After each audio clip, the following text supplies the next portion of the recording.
Are you ready? Hey, think you can tell us what to do?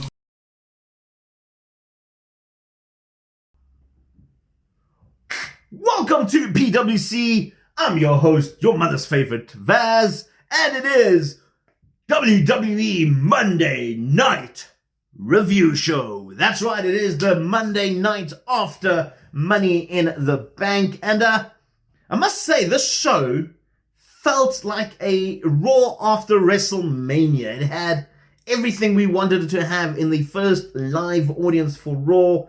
It was exactly how we predicted, the surprise of the spots. The only downfall is we got a lot of repeats. But hey, that's going to happen in wrestling.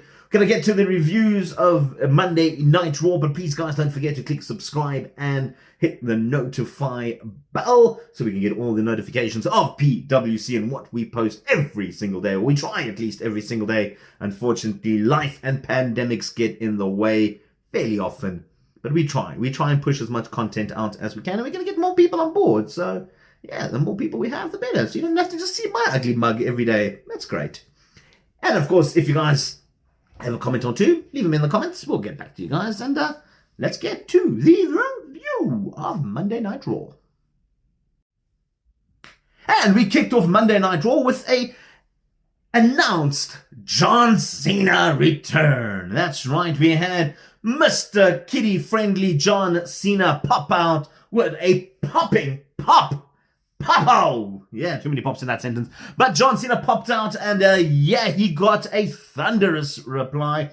Again, kudos to Roman Reigns. If you watch the Money in the Bank review, you will know how I feel about John Cena's return currently. He has come back as the ultimate face, which is the equivalent of how good Roman Reigns is. What doesn't make sense is he came out onto the show to explain his actions of course, coming out at end of Money in the Bank, and it's all because he got tired of Roman Reigns and wants to prove that he is actually the head of the table and not Roman Reigns himself.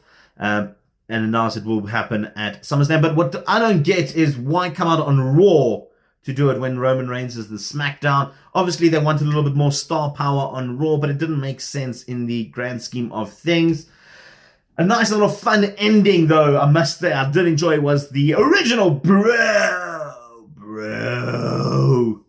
Matt Riddle, coming out, and him and John Cena had a whole entire conversation using the word bro, which was really fun in the scheme of things. And yeah, good opening. Nice to not, we're getting this a little bit more now in Raw, that we're getting shorter promos and matches to start off Raw, rather than those traditional, if you remember, back when the Authority was leading, we used to get the 25-minute promos right at the beginning of Raw, which really took out a lot of it. But a good build-up to the first match, and it was going to be a 6-man tag team match with the Viking Raiders and Riddle taking on AJ, Omos, and Johnny Drip Drip. And yeah, the match was good. I enjoyed it. For everything that it was worth, was great. It did tease a little bit that we might get someone other than the Viking Raiders going against AJ and Omos.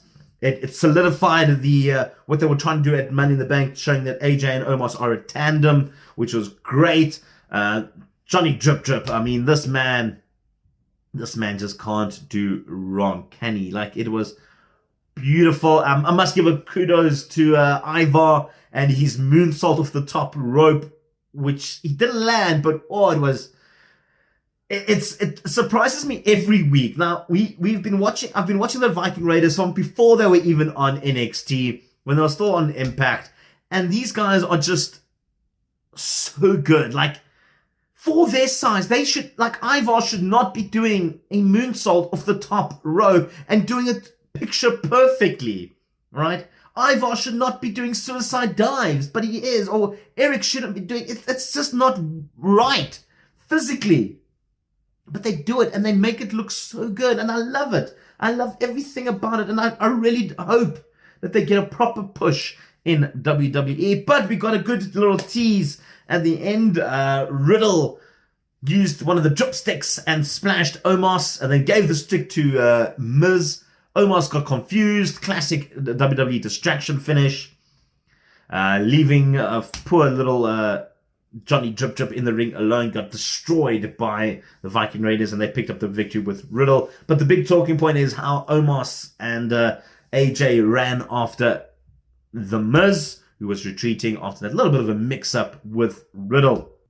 We then got another match in the never-ending feud, which should have ended at a leather strap but hasn't, and they just keep drilling it into us. Although, with that being said, probably one of the better of their matches that they've had. We had Jackson Riker taking on Elias in a Symphony of Destruction match. We haven't seen one since Elias and Braun Strowman. And you know what? First of all, it was nice to see Elias getting his original opening of "Hi, my name is Elias" and "Walk with Elias." It was good to see him interact. He needs the crowd. Elias definitely needs a live audience to be Elias. The TV stuff wasn't working well for him. And Jackson Riker, I think he deserves a live crowd too. I think the televisions haven't helped him either in that sense. However, what was a decent match in the end had a very slow start. You could hear a pin drop in that stadium in Texas, in Dallas. It was so quiet when they started, and then they started using a little bit of the weapons. And I think the biggest pop came in when Riker spine busted Elias onto the piano, which was great. We had a couple of pops, and then we had Corey Graves being attacked on Twitter because he called it a cello and not a double bass.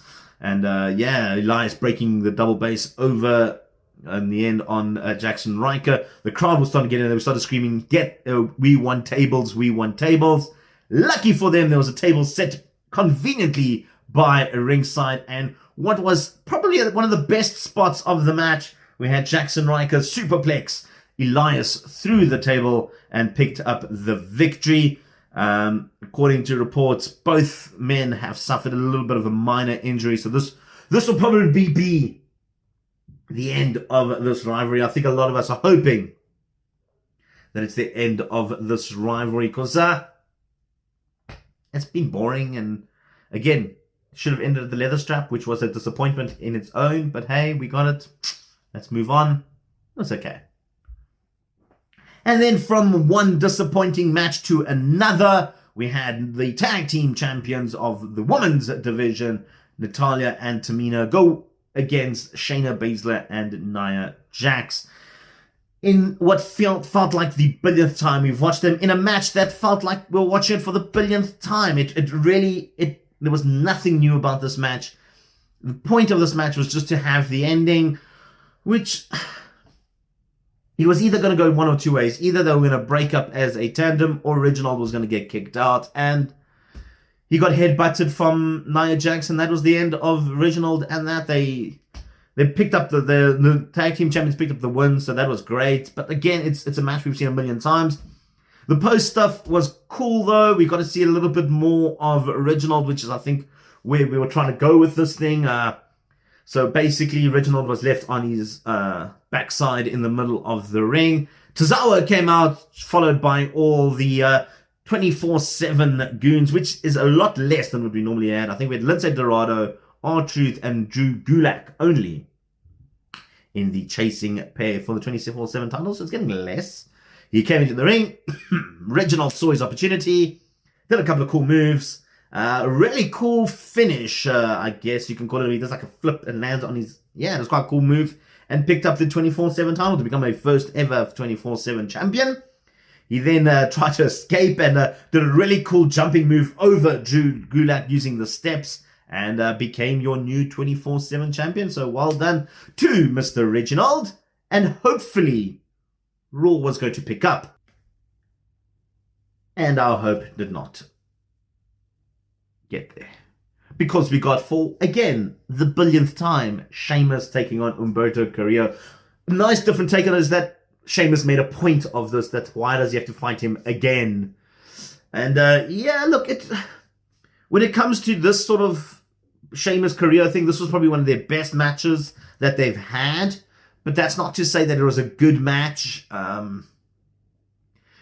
it felt very generic in the sense that there was no way Carrillo was going to win this match. They've already established last week that Damon Priest is next in line for the US title. They try to build it up that if Carrillo picks up the win, he gets a US title opportunity again. It just felt like they were trying to just stall a little bit. Maybe Priest wasn't clear to wrestle this week. I don't know, but it really felt like they were just trying to have the US title, or the US champion rather, on air and not skip another week with a live audience. And yeah, Sheamus picked up the victory after a bro kick in what was a fairly competitive match. And again, no disrespect to Carrillo or Sheamus, both are fantastic workers. I just don't think they have the chemistry that we want them to have. I think that is the big problem when it comes to Sheamus and Carrillo. I think they just don't connect as well as they should. And in fairness to Sheamus, he's never been great when it comes to a smaller guy with a luchador and stuff. He's a better athlete when it comes to the bigger guys, I think. And I think that'll come through with the Archer Damian Priest. I think you'll see a lot better chemistry than him and Carrillo.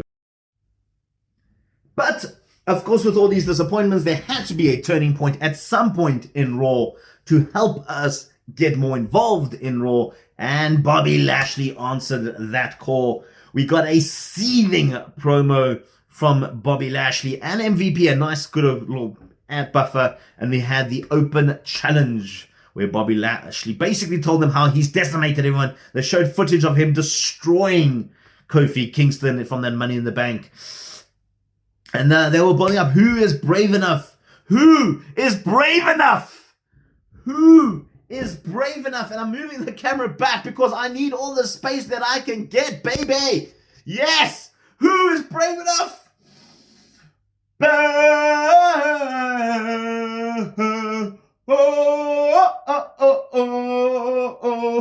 Bask in his glory, bask in his glory. The return of Keith frickin' Lee.